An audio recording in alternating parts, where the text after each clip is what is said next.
What's something you miss about the 90s or 00s that isn't relevant or the same now? Going to Blockbuster and perusing the aisles for half an hour before picking a couple of movies. Man, we never had Blockbuster in my small Aussie town, but we had a video shop that you could rent from. Had a few games and stuff as well. One time we rented the PlayStation I and used that on the PS2. I loved that place. Even more so when we started smoking weed. Damn, it took a long time to pick a movie as a stoned 16-year-old. Good times. It was always a treat to get a couple movies and a game for the weekend when I was a kid. Things are much better and significantly more convenient now, but nostalgia makes me miss the video store experience all the same. That Blockbuster smell still stimulates my nostrils if I think about it. TBH, you can still kind of do the same thing with the DVD section at Goodwill. Was video easy in Australia but was still good. I do that now, browsing Netflix for 1 hour. Sitting around with nothing to do. Now, endless internet entertainment. But back in the 80s and 90s, I could just grab a chair and a beer and just sit there. Very true. My brother and I used to talk and drink. No TV or radio. Talked for hours. God, did we drink. I mean, you can still do that. It may be more of a conscious effort, but you can still do it. I know a lot of lonely alcoholics that drink and do nothing. Meeting family/friends at their gate at the airport. I love seeing their faces pop up on the screen showing the walkway from their airplane to the main lobby. This must be a US-specific thing. I used to see my friends in person a lot more than when we all started using the internet. I wish the internet was how it was back in 2010. Slamming my phone closed to end a call when I was mad. Hitting the end button isn't as satisfying. I bought one of those folding wallet phone cases for that reason. It's still not the same though. Best feeling, honestly, could get a really good slam on the razors. Now you just sucking through your phone and smash it to get that satisfaction. Memorizing phone numbers. I can still remember the phone numbers of all my high school friends. But I don't know the mobile numbers for my own kids. I know the phone numbers to radio stations, sports teams, and businesses I've never set foot in but have heard ads for, but for the life of me, half the time I can't remember the phone number for my girlfriend who I've dated for over a year. Decent water guns, mainly Super Soakers, being sold in toy stores. The Super Soakers produced in the mid-90s to early 2000s were so much fun and actually packed a decent punch. They reached their pinnacle with the CPS, Constant Pressure System, line, which was in production from 1995 to 2002. For a while during my childhood/teen years, every year's lineup felt like an improvement from the last. I remember eagerly browsing through the latest Super Soaker catalog to see what kind of hulking monstrosity I might be able to get my hands on in time for the summer break that year. Unfortunately, they don't make them anymore. At least not like they did back then. Ever since the brand was bought out by Hasbro, whether it's through a combination of complicated patents/lawsuits, or complaints from parents that their kids were injuring each other with them, the water guns produced and sold after 2002 are a shadow of what they used to be. It slightly saddens me that the kids of today won't get to experience anything like the epic water wars I used to spend my summers engaging in. The first time I had a Super Soaker vent over pressure was the last time I bought a Super Soaker. Man, if only I could travel back in time and buy dozens of these because they'd make for one fun-ass party for a bunch of adults. Renting a movie with pals and having a sleepover. Yes. And renting Nintendo games. We used to spend $2 on renting a game and play it all day and all night till our eyes would burn. Then sleep a few hours, wake up, play until 4:45 p.m. and ride our bikes back to return it to the rental shop. Being able to enjoy myself without an internet connection. Now there's always the suspicion in the back of my mind that I'm missing out on something. I feel like you have to actively decide to do it. Works for me. I go hiking with my girlfriend a lot and don't need internet at all. Going to the shopping mall on the weekend and hanging out for hours.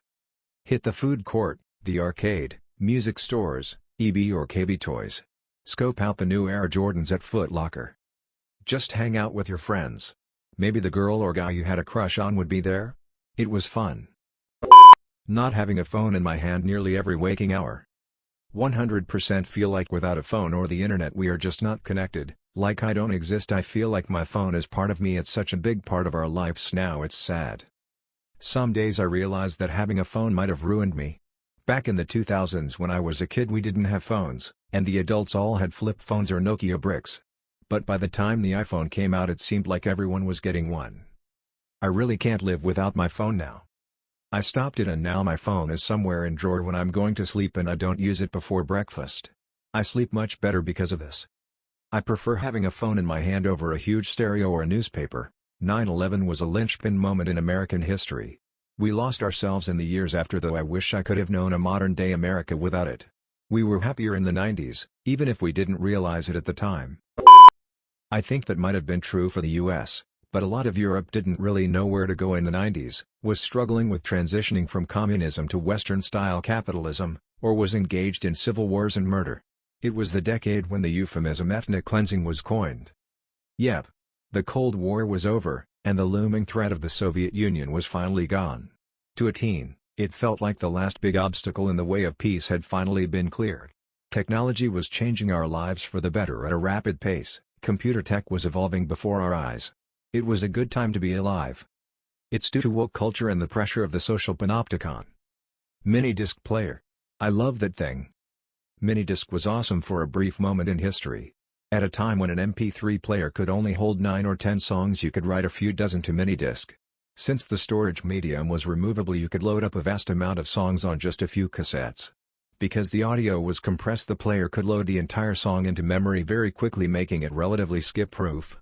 The discs themselves were durable since they were encased in plastic, so you didn't have to worry about scratching them. I too loved my mini-disc player. Shopping in music stores. Yep. In Utah, it was Media Play. There are 3 vinyl places near me, one is also a pretty good bar. If this were the only way to find new music, my collection would be a shell of what it currently is.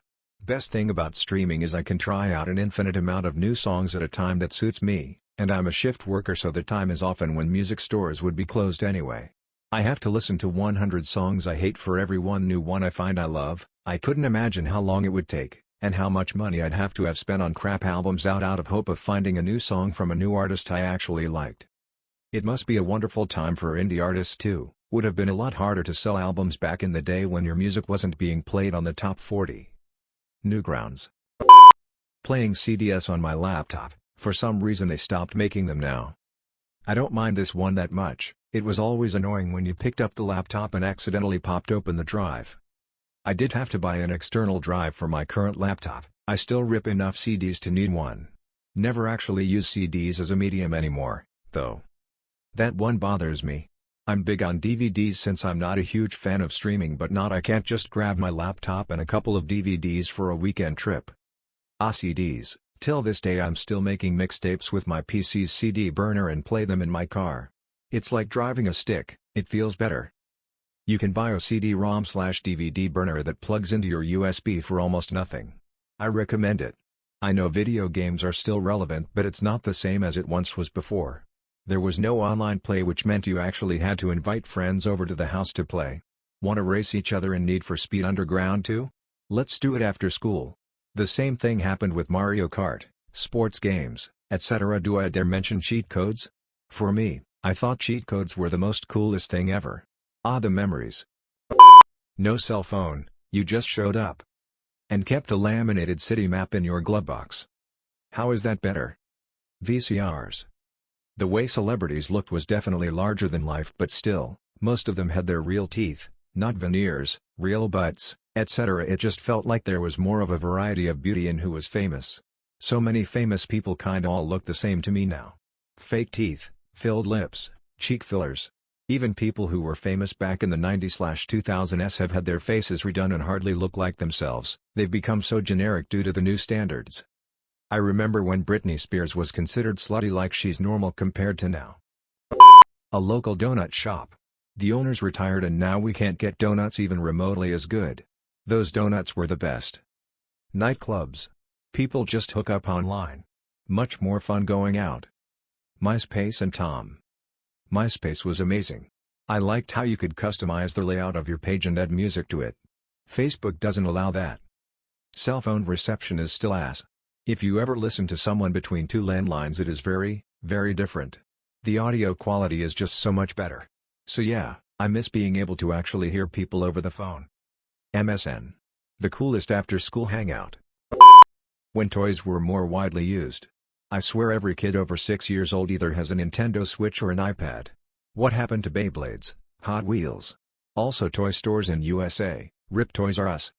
I agree, although it was Transformers, G.I. Joes, TMNT, baseball cards, but also Nintendo, Sega Genesis and Game Boys. Parents didn't let you play for 10 hours at a time. You got an hour or two, then it was go the hell outside and don't come back till dinner. It put the programming in my head to do different things and change it up. Current example, I have a PS4 but I play a lot of golf and run in-person poker tournaments. I can't be the only one. I miss being able to go out in the world and not be constantly tracked everywhere I go and everything I do. I miss being able to just exist without the entire world screaming in my pocket. Me too. I didn't realize how much we were tracked until I found out about Google Timeline.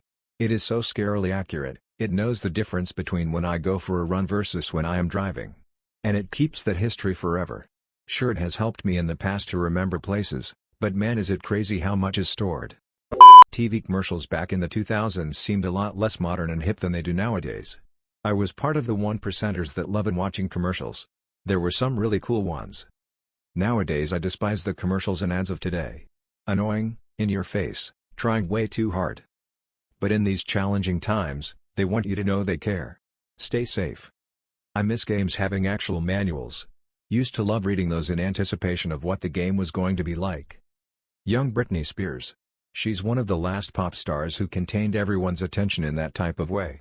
As the internet grew, so did communities, and people are more involved with their own niches than one mega person. Bless Britney.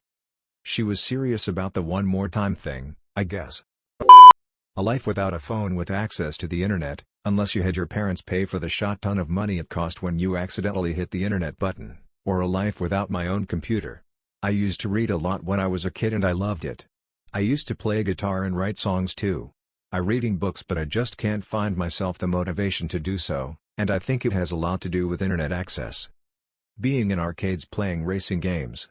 Now, most of the racing games besides the F&F, Wangan Midnight, and Initial D suck due to the fact they dedicate to kids who don't know the stick shift or use the brakes.